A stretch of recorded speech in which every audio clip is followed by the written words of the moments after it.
President of the United States on the streets of Dallas on November 22, 1963. If the presidency of the United States is being decided by bullets fired from rifles rather than ballots cast by citizens, we have indeed been taken over by a whole new form of government.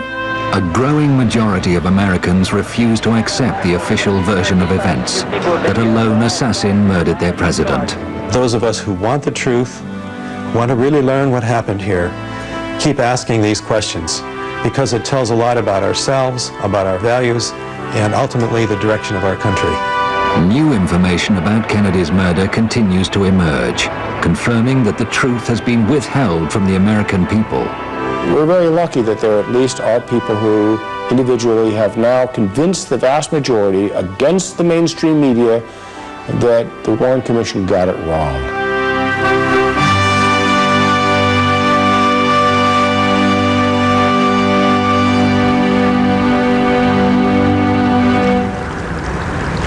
From his hometown of Duluth in Minnesota, one of those questioning critics of the official version of events is Professor James Fetzer. The resurgence of interest in the death of JFK had repercussions when Congress passed the JFK Records Act in 1992 that created a 5-civilian-member board entrusted with the responsibility to review and declassify documents that were held by the CIA, the Secret Service, the Office of Naval Intelligence, and so forth. We know from its own report that it had some significant failures. For example, and the Secret Service, which deliberately destroyed motorcade records that would have revealed that the motorcade in Dallas was a travesty, a violation of at least 15 different Secret Service policies for presidential protection. This behavior on their part raises the most serious and disturbing questions about their complicity in the entire affair. From the moment he arrived in Dallas, the president's protection was suspect, according to Vince Palomara, a Secret Service expert. There was last-minute changes invoked by the Secret Service involving President Kennedy's security. Specifically, agents were told not to ride on or near the rear of the limousine. Now, these orders were funneled from the Assistant Special Agent in charge of the White House detail, who was the planner of the Texas trip, Floyd Boring, to one of his assistants, a shift leader by the name of Emory Roberts, who was in charge of the follow-up car. You can see an agent, Henry Ribka, doing his normal duty, jogging besides the limousine, when in the follow-up car, you can see Emory Roberts stand up and wave him back, and you can see a very perplexed Agent Ribka waving his arms in the air several times in seeming disgust. There was another last-minute change made at Love Field, invoked by the Secret Service. The Dallas Police Department motorcycle outriders were told not to be beside the car. It went from 4 to 6 down to a measly 2 riders on each side. And to add insult to injury, they were pushed further back in the motorcade by those agents not being by the car, by those motorcycle officers not being in a position. It opened up President Kennedy to a field of fire from in front and from the rear. In the months before the trip to Texas, there had been a growing number of threats against the president's life. Despite the increase in conspiratorial activity in the month of November 1963, in the apparent red alert the Secret Service appears to be under in response to this activity, the agency acts in the opposite fashion and actually reduces the security and acts like no threats on the president's life are occurring. Why? Uniquely on that day in Dallas, the press, the camera crews, Kennedy's military aide, who would normally sit in the front of the president's car, and even his personal physician were all relegated to the rear of the motorcade by the Secret Service. In a conventional motorcade, the president would be somewhere in the middle, surrounded by security and the press. In this case, the presidential limousine was set right out in front of every other limousine, which of course is the reason why the Secret Service destroyed the records of its own motorcades when they were asked for them by the Assassination Records Review Board. The most suspicious behavior by shift leader Emory Roberts was to be at the time of the shooting in Dealey Plaza. Tragically, he actually ordered the agents not to move during the heart of the shooting. Agent Sam Kinney, who drove the follow-up car, admitted as much to me and told me, quote, exactly right, end quote. And all these deficiencies begin and end with the Secret Service, because they were the prime movers. They were the ones who were directing the security arrangements from Washington up to and including in the heart of Dallas during security meetings. They were the ones that gave out assignments, vetoed or approved of security arrangements. So the buck stops with them. At Parkland Hospital after the president's death, the media were reporting that the fatal shots had come from in front of the presidential car.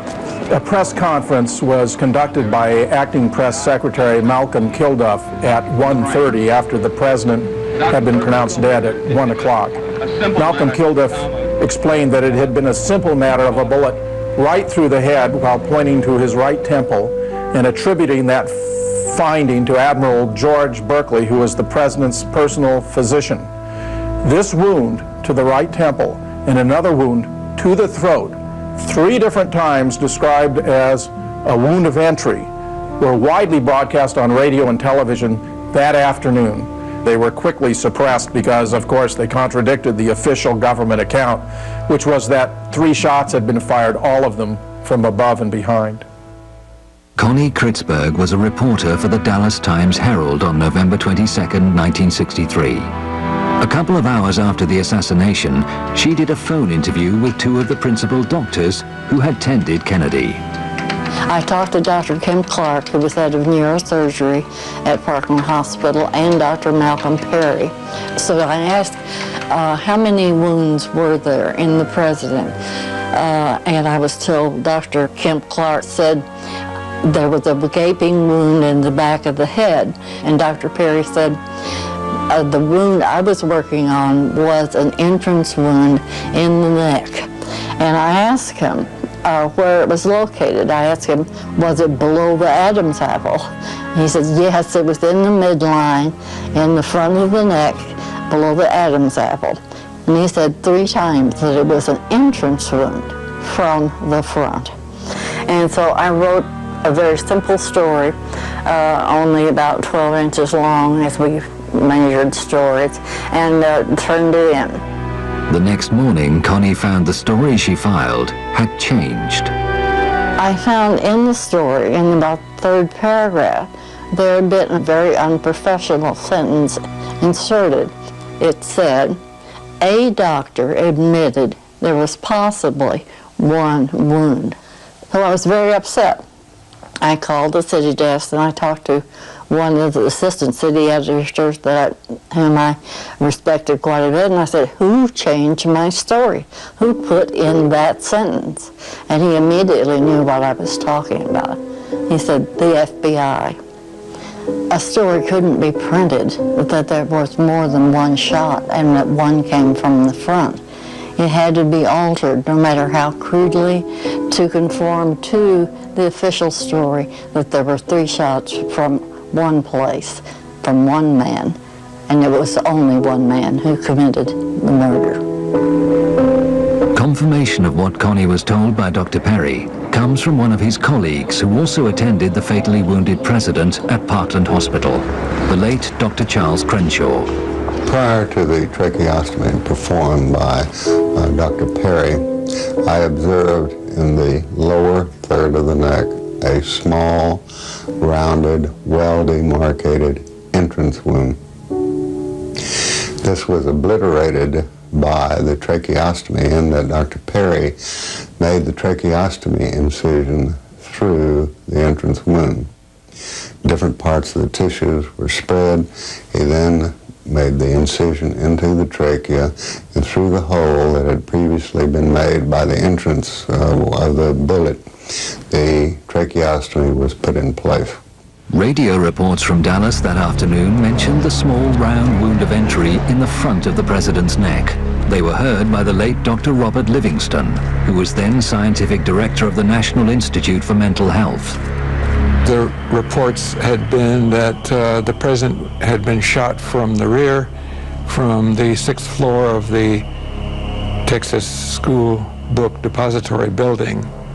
And the evidence at hand from the Parkland Hospital doctors of a small, neat wound in the neck was contradictory to that, or at least complementary to that, in the sense that it required that there be a shot from in front, so that if he were shot from the rear, he was also being shot at the same time from in front. So I wanted to tell whoever was going to do the autopsy about that, and so I telephoned Bethesda Naval Hospital. The officer of the day I knew, and he put me quickly through to Dr. James Humes, who was going to head the autopsy team. He was very cordial, and we had a good conversation, brief. He had not heard about the neck wound. I told him that it was important because it was a wound of entrance, and I told him that it should be explored completely for its track and to find any bullet or fragments of bullets that would remain, and particularly emphasized that it had to be a frontal wound since there was no tearing of the tissues. He left the telephone momentarily and came back and said, "Dr. Livingston, I'm sorry, I can't continue this conversation. The FBI won't let me." Humes later claimed he only learnt about that bullet wound after the autopsy from one of the Dallas doctors. He never examined it. I'm absolutely certain about that telephone call. I'm sure that Dr. Humes got a clear impression from me about the neck wound representing a wound of entrance.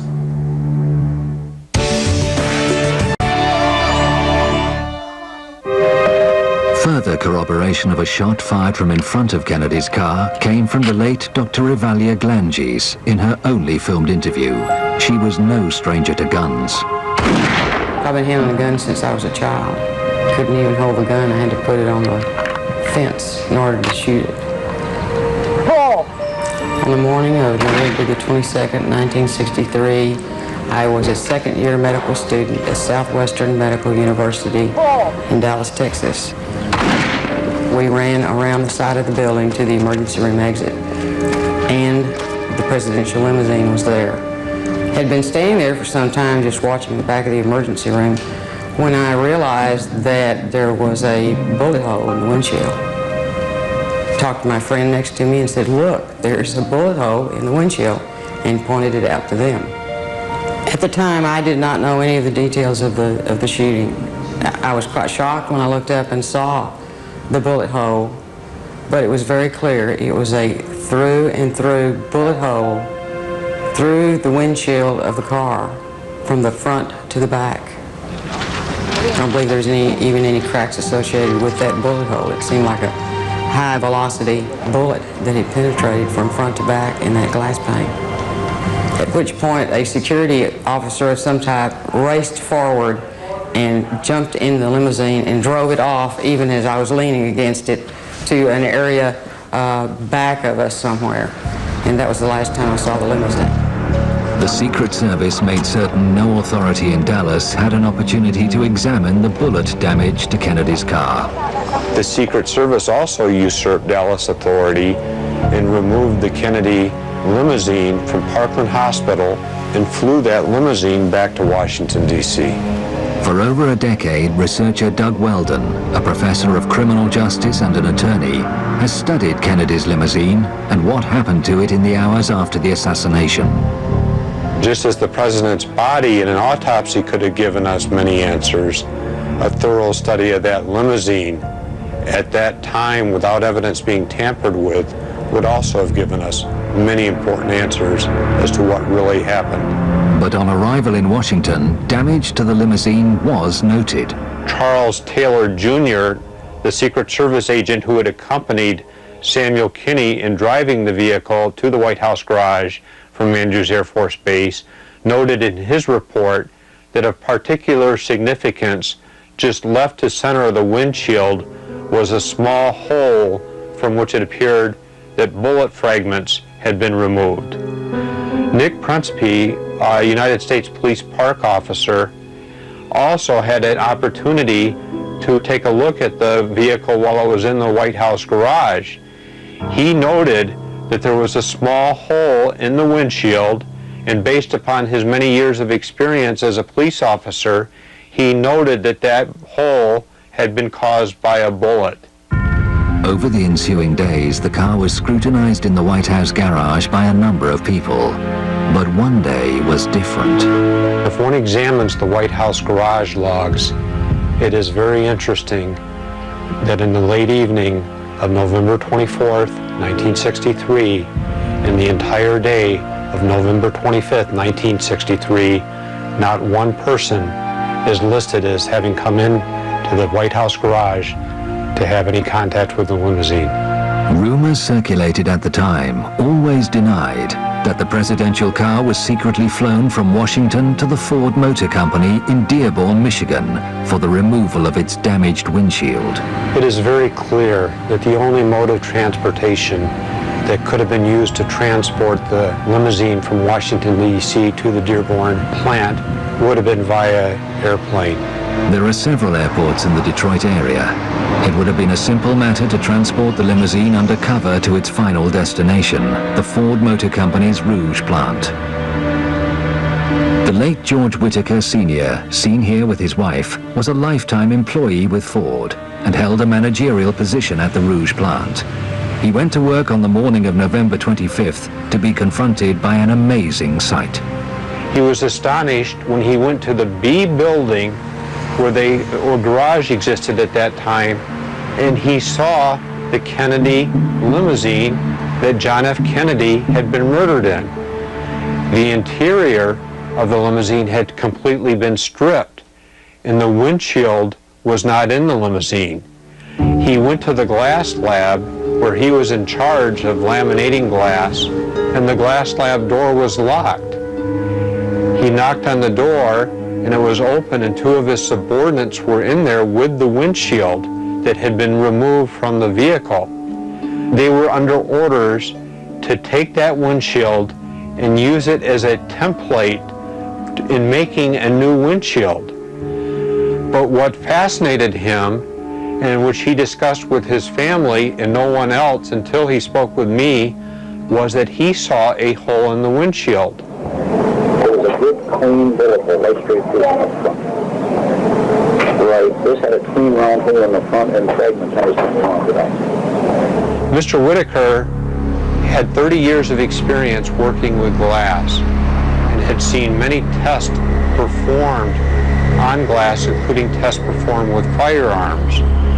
He described that hole as being in the same location that Charles Taylor Jr. of the Secret Service had described the hole in his report, and of course without knowing that anybody had observed it before then.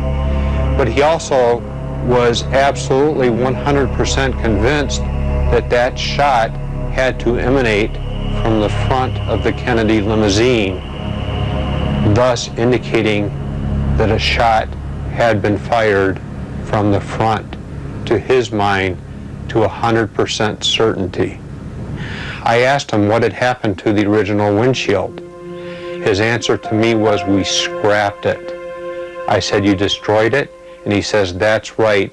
Our orders were to scrap that windshield." After George Whitaker died in 2001, this statement was found amongst his possessions, reaffirming for future generations exactly what he had told Doug Weldon 8 years previously.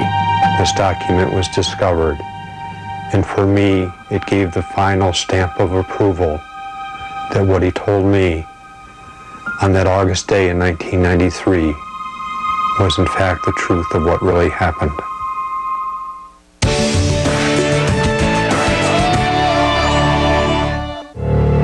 One of the assassination's most significant smoking guns, indicating both a conspiracy and a cover-up, is kept here.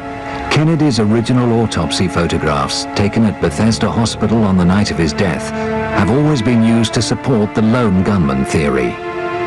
I've looked at these autopsy photographs at the National Archives on many occasions now. I've actually been there on 9 separate visits.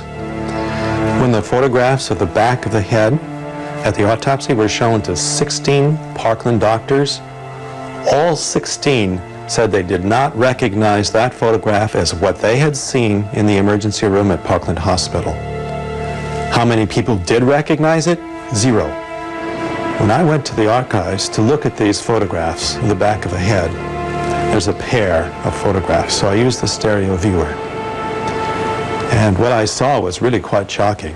This whole area of hair on the back of the head, with the hair standing up, looked as if it had been glued in one particular plane in space. It was two-dimensional, whereas the rest of the photograph is three-dimensional. And the 3D effect occurs for virtually all the other pairs of photographs, so this was unique. The back of the head, this area, and the hair sticking up here looked as though it was simply two-dimensional, as if it had been glued into one position in space, in one plane. It was the most bizarre. What does that mean?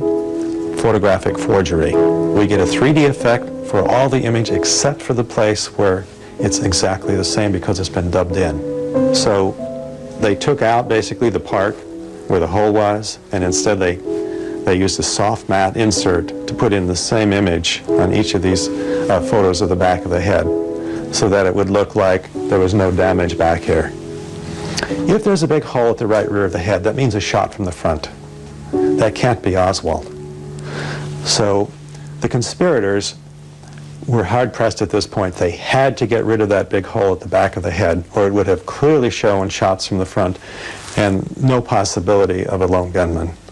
Remarkable testimony regarding the autopsy photographs comes for the first time from veteran World War II photographer Joe O'Donnell.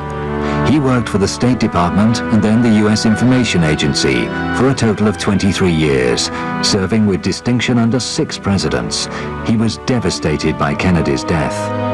He was a fine man, he really was.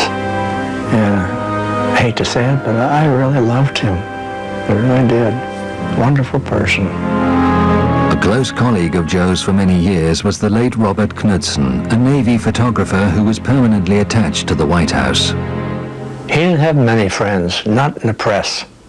They were envious of him. But he was a very nice fellow. We always got along great. On the night of Kennedy's assassination, Robert Knudsen never came home. He returned to his family 3 days later, deeply disturbed. He told them he had taken many photographs of the president's body in the morgue at Bethesda, and that it was the hardest assignment he'd ever had. He said the Secret Service had controlled all of the film. A few days after the assassination, I was at the White House in the press room, and Knudsen came to me, and he said, Joe, I have something I want to show you. So I went back to his sort of a workroom, and he pulled out an envelope and showed me about 12 pictures, 5 by 7, and had all these pictures of the president on his stomach and on his back, and could see the hole here, about 3/8 of an inch, and the back of his head above the line, big hole about the size of a grapefruit. And then a couple days later, maybe a day later, he said, Joe, have a minute? And I said, sure. He said, I want to show you something. Those pictures I showed you the other day, these are the same ones, but a little different. And I said, what do you mean? He said, let me show you. He got the first one out, and I said, no hole. He said, no, they covered it up. And I looked in the back. The hole was neatly covered up. And I said, who did that? He said, well, I didn't do it. I said, well, I'm not saying you did, but I'm surprised. There is no record of Robert Knudsen attending Kennedy's autopsy, yet he had photographs in his possession that had clearly been altered to disguise a shot from the front. These photographs were always in the control of the Secret Service. So whoever changed this, whoever modified it, either had to be in the government or had to have the approval of the government to do this. We certainly can't imagine the Mafia, for example, doing this, or the Soviets. There's just no way. It had to be someone with government approval. The government continues to be haunted by the discrepancy between the wounds the autopsy photographs show and what the Dallas doctors actually saw. In the late 70s, the House Select Committee on Assassinations looked at the evidence of the Kennedy assassination, and one of the most disturbing things about that evidence when they looked at it was the fact that there were a team of doctors where Kennedy had been taken right after he was shot in Dallas. These are Dallas doctors who were experienced in trauma who had said he had a hole in the back of his head. The House Select Committee on Assassinations was trying to say that Oswald had done it, and with a hole in the back of the head, if you're being shot in the back and the bullet blowing out in front, that doesn't fit. So the House Select Committee reported that it had refuted the Dallas doctors. The Dallas doctors all got it wrong because they had better witnesses. Their witnesses were the witnesses that were there in the morgue during the autopsy. And they said that 26 witnesses that they'd interviewed all endorsed the autopsy photographs showing the head wound up here. None of them agreed that there was a wound back here. There is no medical evidence that President Kennedy was hit from the front and to the right. But they didn't let us see the interviews. They didn't let us see the documents that these people had prepared. In fact, they were scheduled to have been suppressed until 2028. When the documents tumbled out in the mid-1990s, lo and behold, the autopsy witnesses, who the House Select Committee had interviewed, said the same thing the Dallas doctors did. The hole in the head was back here. They drew diagrams showing a hole in the head back here or back here, and it became very apparent that the House Select Committee had just interviewed these people, suppressed their testimonies, and then misrepresented them in their report. The forensic pathological panel simply says that if he was shot at from the front and to the right, the shot missed. The doctors who were supposed to evaluate the medical evidence for the House Select Committee on Assassinations never saw these suppressed interviews where not only were the Dallas doctors saying there's a hole in the back of the head here, but so were the morgue witnesses saying there was a hole in the back of the head. So it was a complete abomination. It was perhaps the most dishonest thing that was ever done, and it was apparently done to keep Oswald as the central figure in this scenario.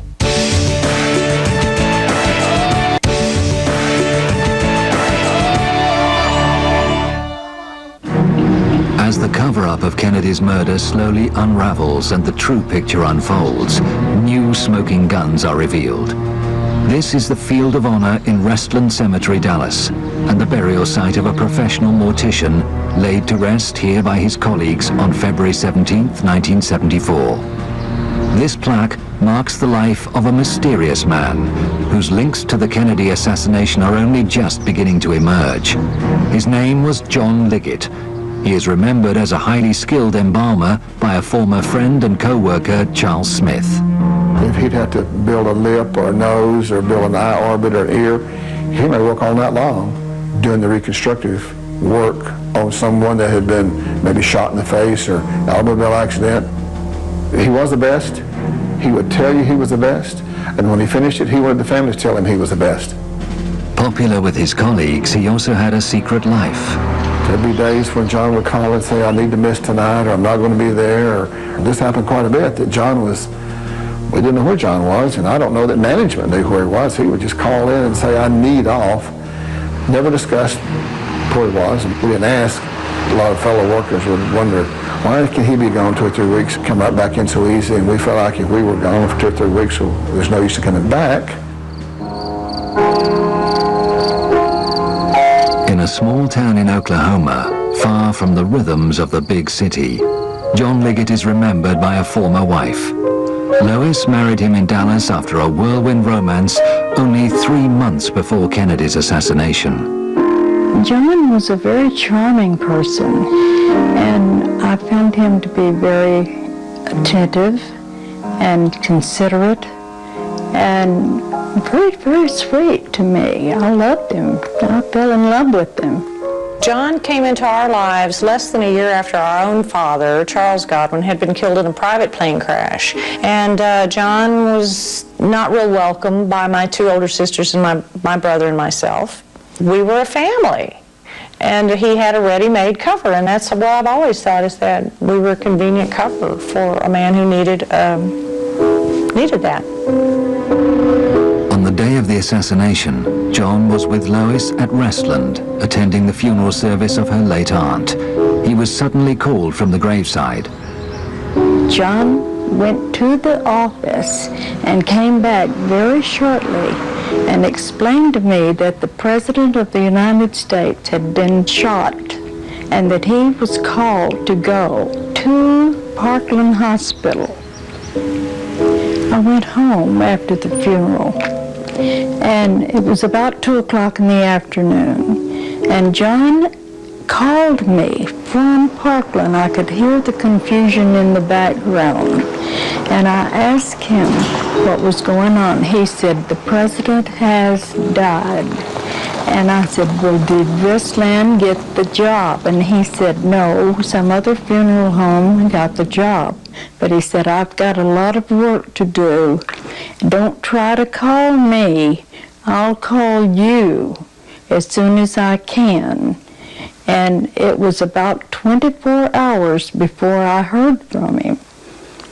He came home and he walked in the door, and when I saw him, he physically looked like he had really been through a very traumatic experience. His clothes were disarrayed, and that was so out of character for him. He was obviously tired, very exhausted, but agitated and hyped, and informed my mother that we would be leaving town, that we had to get out of town. I said, where are we going? And he said, we're going to get out of town for a while until all of this blows over. And that was a quote, because I thought, well, what blows over? A high-speed journey south took the perplexed family firstly to Austin and then San Antonio. John made brief stops en route to have huddled conversations with various contacts. Throughout this journey, there were conversations that went on between John and his relatives and friends that I did not feel like I was privy to. That they knew something I didn't know, and I didn't understand what was going on. In the early hours of Sunday morning, November 24th, the family finally checked into a motel near Corpus Christi. John had a further meeting, this time with his elder brother, Malcolm. Here again, they had conversations that made me feel like I didn't belong, that they knew something I didn't know. I don't know why we were there, but it seemed to be very important to John that we were there. I do recall that every time I would see John in the room there, he was seated on the end of the bed, watching the television, and very intently watching the news, and chain smoking, because he did chain smoke. And when John was nervous, he had a little bit of a nervous tick in his cheek, which I always knew that he was a little nervous there. That's when he saw Oswald killed by Jack Ruby. He's been shot. He's been shot. Lee Oswald has been shot. The minute he saw that, he looked at me and said, everything's okay now, and you could just see his face. He was like all the pressure had been taken off of him. All of a sudden he was like, sigh of relief, let's go, we can go home now. It was basically, pack your things, come on, we're leaving, now we can go. We went back to Dallas, and everything went back to normal as everything could be under those conditions of the president's death. But their lifestyle changed. After the assassination, John seemed to come into a lot of money. The family moved into a luxury home, and Liggett became a big-time gambler, hosting some of the wildest poker parties in Dallas. The whole lifestyle from the moment John Kennedy was shot was just one chaotic thing after another. Either the police were involved in something he was doing, or his gambling was involved in something he was doing. It was just way over my head. The company he kept, the people, the pressure, it was just more than I could take. There was an occasion that my sister, Benny, and my mother both recall of a visit from one of John's rather eccentric friends from New Orleans. And he was a rather freakish character, and my sister claims that we made merciless fun of him, the kids, my brother, my sisters, because he was rather odd with the painted on eyebrows and the wig. He was rather freakish man. John said to us that this was a friend of his from the Civil Air Patrol, that they had been in Civil Air Patrol together. And we believe this was David Ferry. David Ferry was a prime suspect in the 1967 Garrison investigation into Kennedy's assassination. He was found dead in his New Orleans apartment before he could be interrogated. I really believe that John Liggett was somehow involved in the John F. Kennedy assassination. I think his role was to do something with the body. To the body, how alter it, fix it, I have no idea. Now, he may have even gone with it to Bethesda. He had plenty of time to do that. I think his job was to do something with that body of John F. Kennedy. Liggett's lifestyle led Lois to divorce him in 1966. They both remarried but remained close. In 1974, out of the blue, Liggett was arrested for attempted murder.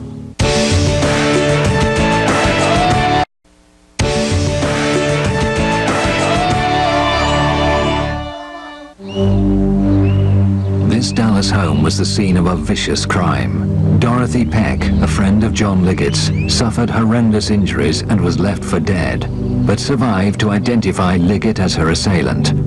The police were swiftly linking him with other brutal killings in the Dallas area. He was imprisoned in the county jail, but the police were not allowed to interrogate him. John had been held on remand for almost a year when his brother Malcolm insisted on meeting Lois in a park in Austin. He was very secretive about this meeting, and he wanted to walk. He wouldn't talk to me in my car. And he told me at that time not to have any further contact with John, that it would be in my best interest not to. In fact, he said, if you care anything at all about your children or yourself, you will not see him or correspond with him anymore. And I think that Malcolm felt that if I talked to John, John would tell me something that either Malcolm or someone Malcolm knows didn't want John to tell me. And I really believed that.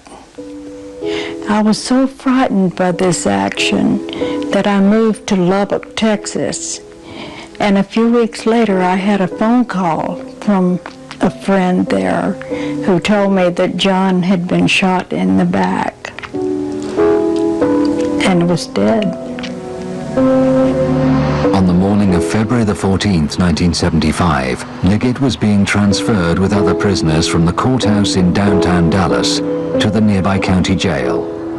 The police vehicle had entered the garage when Liggett, using a hidden key, slipped out of his handcuffs and made a bid for freedom. A single shot in the back, fired by a sheriff's deputy, killed him instantly. I feel like Malcolm knew that there was something that was going to happen. I feel that he knew more than he was saying to me. And it frightened me for myself and for my children. But the mysteries do not end with Liggett's death. In 1992, Deborah, for the first time, met Leona, John's wife at the time he died. Although reluctant to talk, Leona recounted a visit to Restland to view Liggett's body prior to burial. She came out from East Texas to Dallas, and she was shocked and surprised because to her, this was not John. It wasn't John there. She said that the person that was in the casket that she was shown had a mustache, and this to her was also an indication this was not John, and I too would have to think not, because John never, as long as I'd known him for the many, many years, could even grow a mustache. I did get the distinct impression that Leona was very nervous, even at that time in 1992, to speak with me about the details of John's death and her suspicions that it was not John that was buried there, and probably rightly so. I think I would be very nervous to know that as well, and I think I am. John's brother Malcolm handled the funeral that took place 3 days after the shooting. John's former colleague Charles Smith was there. There's no doubt the person that we handled the funeral for, the person that we embalmed, the person that I helped dress and we put in the casket and handled the funeral service for, that was John Melvin Liggett. That was a John Liggett that we knew for several years prior to this incident happening. But the story does not end there. After his divorce from Lois, John worked in Las Vegas for 3 years as a dealer. He had close contacts there. Recently, Lois was on vacation in Vegas with her grandchildren when she had the most extraordinary experience. We were in a casino, and I saw someone that looked exactly like John Liggett. And he turned around and looked at me and heard me call one of my grandchildren's names. And when I did, he looked at her.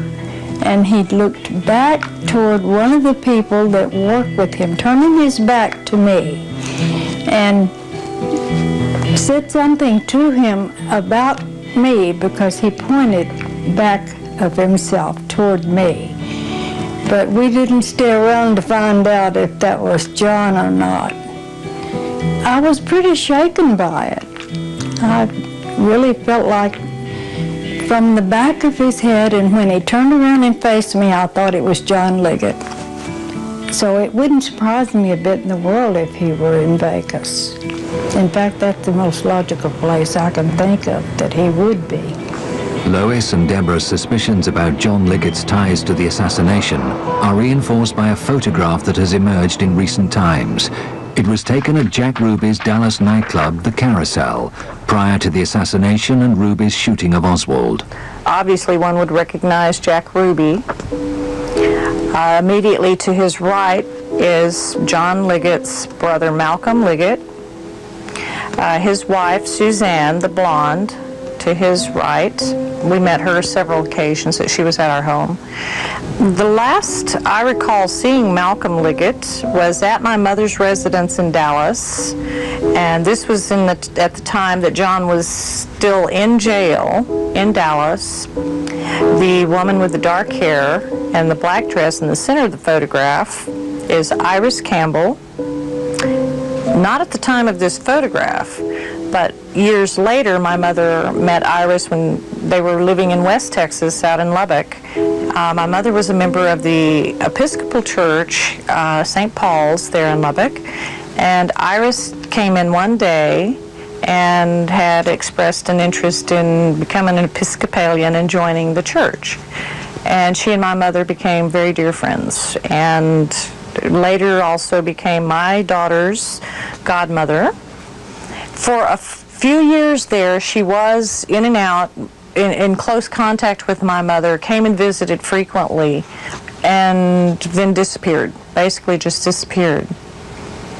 And I've not seen Iris Campbell, and neither has my mother, for many, many years. She just kind of faded out.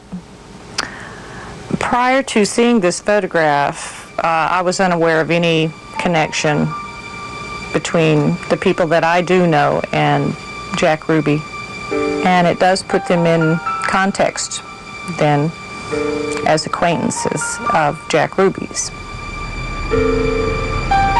I really think that maybe John had something to do with government business. I really believe his death had something to do with the John F. Kennedy connection. What exactly, I don't know, but I believe it. Much may still remain obscure, and many questions wait an answer. But as more and more courageous Americans speak out, the smoke begins to clear, revealing the hidden truth that lies behind the assassination of President John F. Kennedy.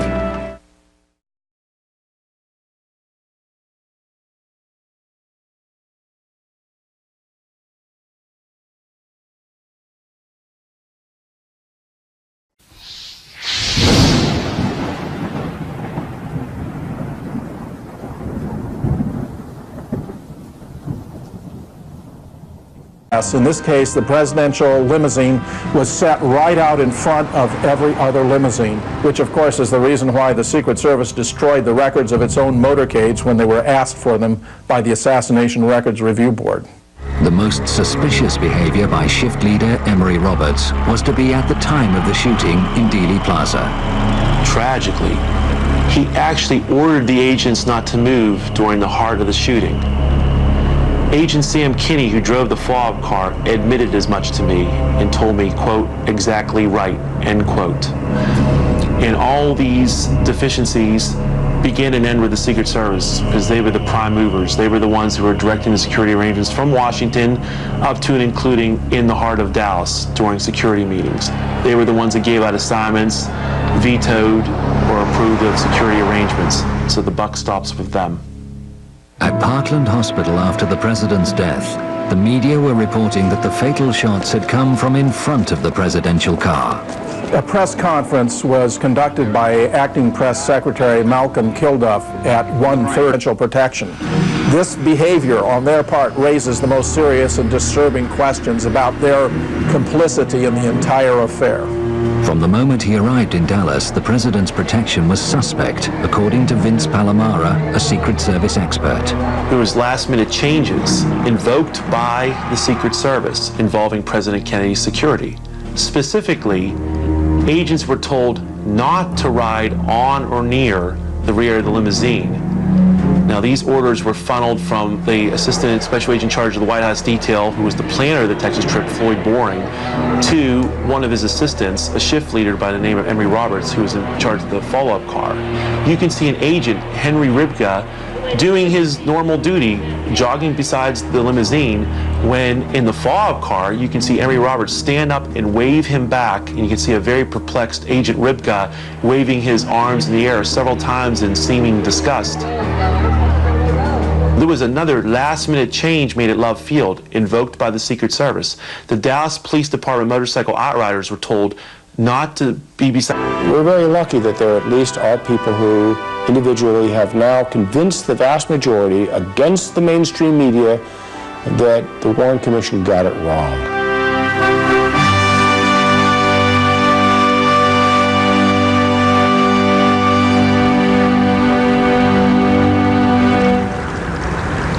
From his hometown of Duluth in Minnesota, one of those questioning critics of the official version of events is Professor James Fetzer. The resurgence of interest in the death of JFK had repercussions when Congress passed the JFK Records Act in 1992 that created a 5-civilian-member board entrusted with the responsibility to review and declassify documents that were held by the CIA, the Secret Service, the Office of Naval Intelligence, and so forth.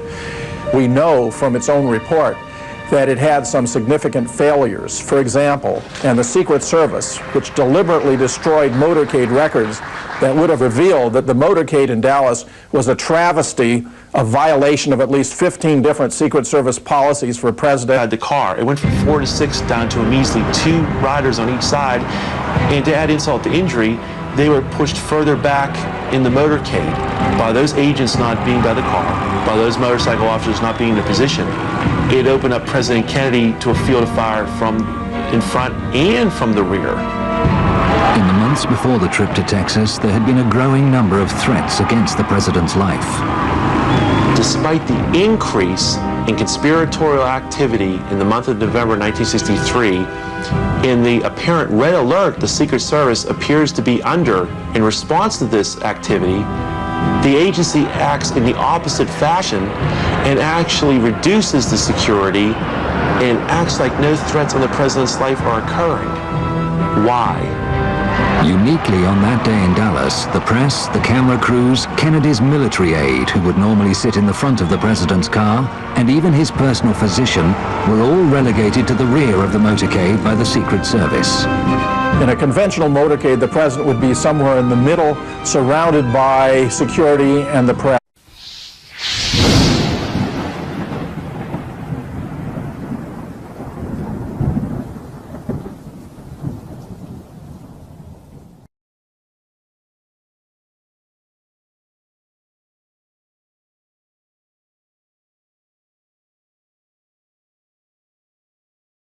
of the United States on the streets of Dallas on November 22nd, 1963. If the presidency of the United States is being decided by bullets fired from rifles rather than ballots cast by citizens, we have indeed been taken over by a whole new form of government. A growing majority of Americans refuse to accept the official version of events, that a lone assassin murdered their president. Those of us who want the truth, want to really learn what happened here, keep asking these questions, because it tells a lot about ourselves, about our values, and ultimately the direction of our country. New information about Kennedy's murder continues to emerge, confirming that the truth has been withheld from the American people.